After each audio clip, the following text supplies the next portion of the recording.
O Instituto de Estudos Libertários apresenta Liberdade em Prosa e Verso, um podcast antifascista.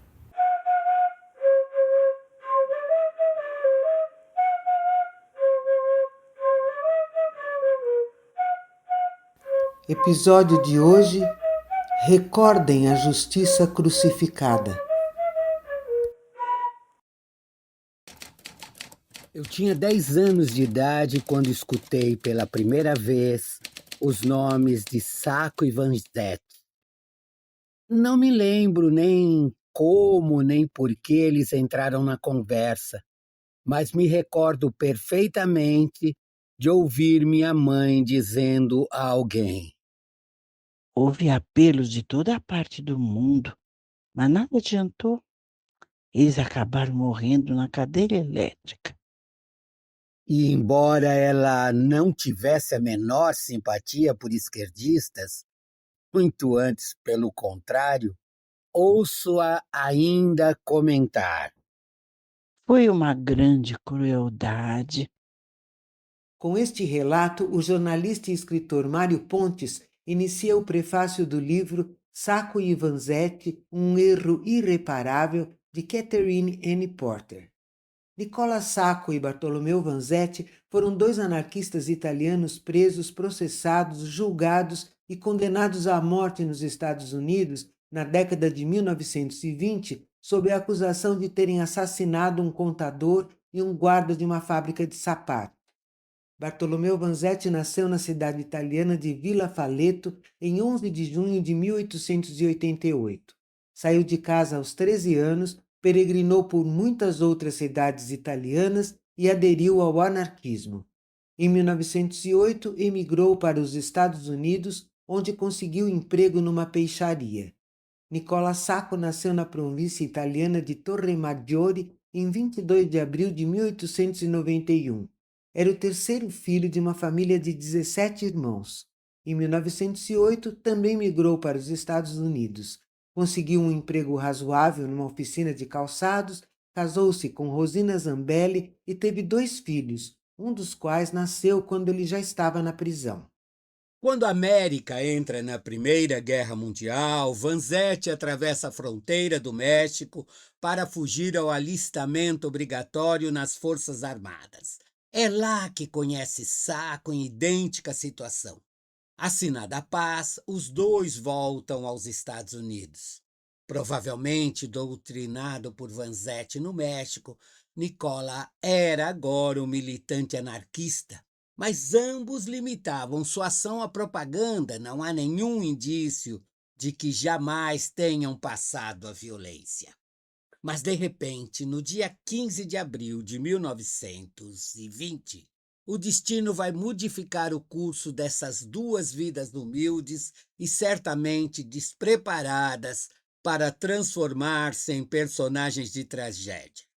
Perto das 15 horas daquele dia, no melhor estilo de Chicago, uma gangue mata 2 empregados de uma fábrica de calçados, levando 15 mil e poucos dólares.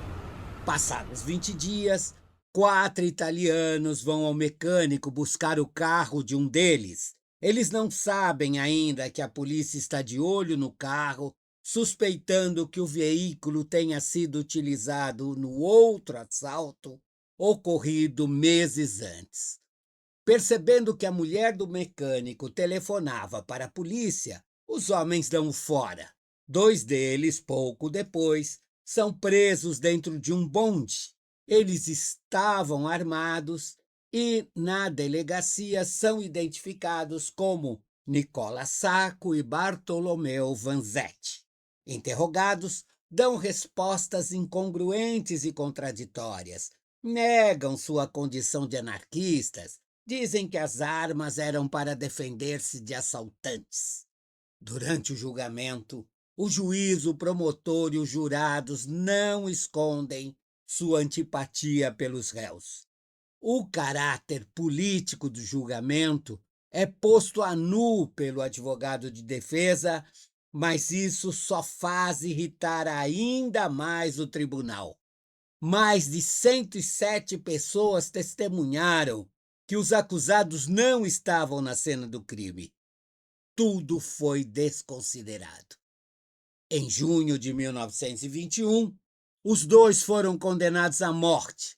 Sacco e Vanzetti morreram a 23 de agosto de 1927 na cadeira elétrica de Charleston, proclamando inocência.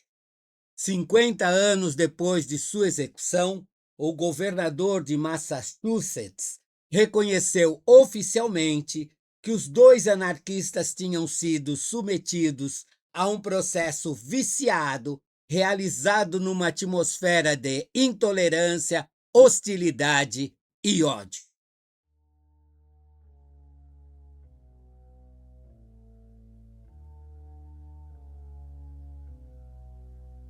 Centenas de operários compareceram ao velório dos dois mártires. O chefe de polícia impediu que os caixões fossem carregados pelo povo e que o cortejo pudesse ser acompanhado por uma banda de música. Também foram proibidos cartazes ou qualquer manifestação política de protesto contra as autoridades. Os participantes deveriam permanecer em silêncio durante o percurso. Calcula-se que cerca de 200.000 pessoas participaram do cortejo, que foi denominado como Marcha da Tristeza. Em certos momentos, durante o trajeto, bandos de policiais atacaram a massa que trazia braçadeiras vermelhas com a inscrição: "Recordem a justiça crucificada". Antes de morrer, Nicolau Sacco deixou uma última mensagem ao seu filho Dante.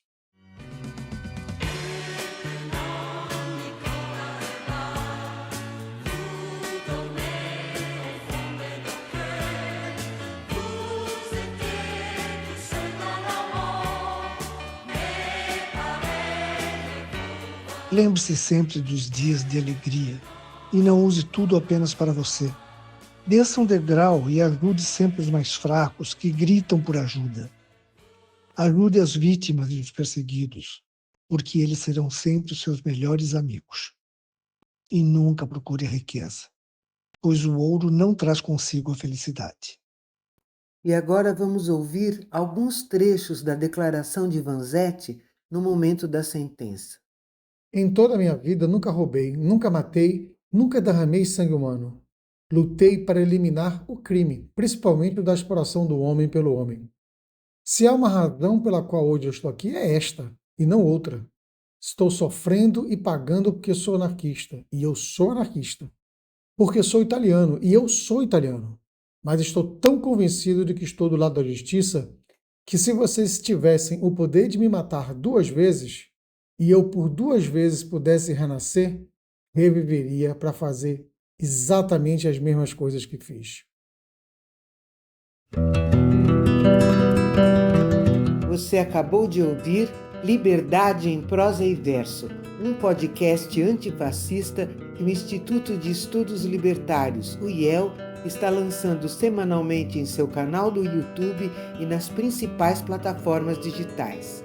Este episódio contou com argumento Winter Bastos, roteiro e narração Cibele Troiano, voz de Mário Pontes, Oswaldo Faustino, voz da mãe Cleide Queiroz, voz de Nicola Sacco, Antônio Carlos Bernardes, voz de Bartolomeu Vanzetti, Luiz Carlos de Alencar, música de abertura Fran Ferreira, edição Bruno Benevides.